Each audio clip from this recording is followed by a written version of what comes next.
হ্যাঁ দেখতে পাচ্ছি। আচ্ছা এবার হচ্ছে এবার আবার একটা সাত বদল। আচ্ছা সাত বদল মানে আমার এই দিদি অসম্ভব চাকরির ব্যস্ততার মধ্যে গাছ প্রতিপালন করেন।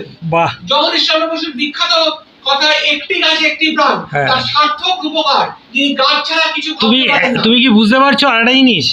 ওনার জন্য আমরা শ্বাস নিতে পারছি আজকে অনুষ্ঠানে। আচ্ছা গাছই তো অক্সিজেন দেয়। সেজন্য আমি বলতে পারি দিদিটা আমার হাত আবার আমি তো হাত করতে চাই। দিদি এসো ভাই ডেকেছে গাছ নিয়ে দিদি কিছু বলবেন। গাছের জন্য তিনি কিভাবে তার জীবনকে ডিভোট করেছেন এটা ভাবা যায় না। দিদি বলবেন গাছ নিয়ে কিছু কথা। এগিয়ে এসো। আমি কি বলবো? গাছ নিয়ে বলো। দিদি তোমার নাম কি? আমার নাম সঙ্গীতা চ্যাটার্জি। সঙ্গীতা চ্যাটার্জি। বাহ খুব সুন্দর। আচ্ছা দিদি এখানে দাঁড়ান, মাঝখানে দাঁড়ান। এইটা দিদি ভাই জানেন তো, এটা আমার মনে হয় আমাদের প্রথম একটা উদ্যোগ যেখানে গাছ নিয়ে মানুষকে আমরা বলতে মানে ইয়ে করছি।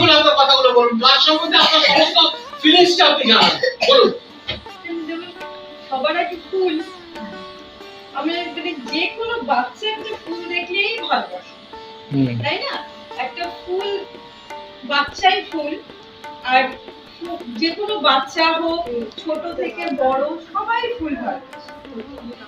আর এই ফুলের জন্য আমাদের ছোট্ট একটা, যদি আমরা ফুলের দানা একটা মাটির মধ্যে বসাই, তাহলে বাচ্চাটা হাত দিয়ে যদি আপনি বসান তাহলে ও দেখতে পাবে। আর একটা ছোট্ট একটা দানার মতন এখানে একটা মাটির মধ্যে ফেললাম, দুদিন একটু জল দিলাম, একটু সূর্যের আলো পড়লো, দুদিন বাদে দেখবে ওখান থেকে ছোট্ট ছোট্ট সবুজ রঙের দুটো পাতা বেরোচ্ছে, ঠিক আছে? তারপরে ওটাকে ও বাচ্চাটা দেখবে, আরে একটা ছোট্ট দানা ফেললাম তারপরে দুটো পাতা বেরোলো। তারপরে ওকে আবার ঠিক মতন জল দিয়ে রোদের মধ্যে রাখলে দেখা যাবে একটু বড় হয়ে গেছে, তারপরে 4টে পাতা হয়ে গেছে, 6টা পাতা হয়ে গেছে। আস্তে আস্তে বাচ্চাটাও দেখবে যে গাছটা বড় হলো।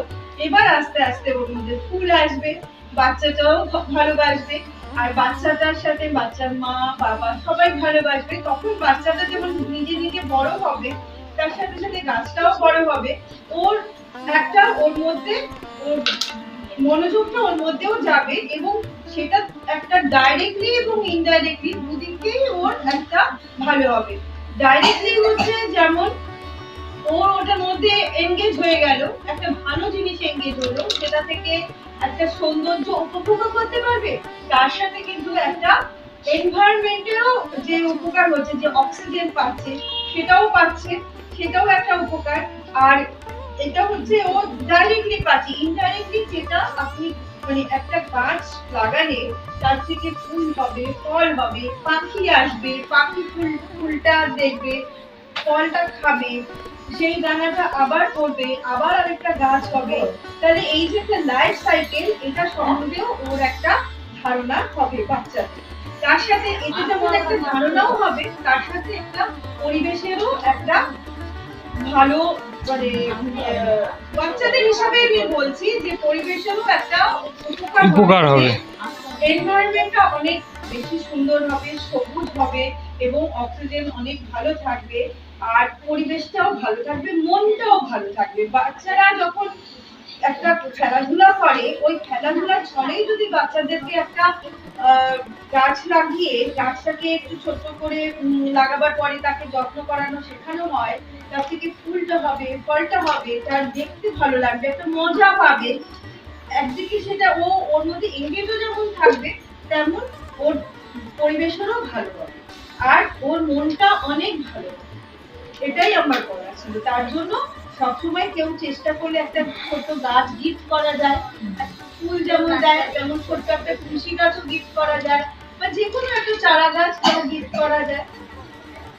সেরকমই যদি কেউ কাউকে কোনো জন্মদিনে যাচ্ছে, তার সাথে একটা ছোট্ট গাছ যদি কেউ দেয়, সেটা সে রাখতে পারবে, রেখে পটে লাগাতে পারবে, তাকে জল দেবে, বড় হবে, সেটা অনেকদিন লাস্ট করবে। সেটা একটা খুবই পজিটিভ দিক আমাদের সবার জন্য। বাহ, থ্যাংক ইউ।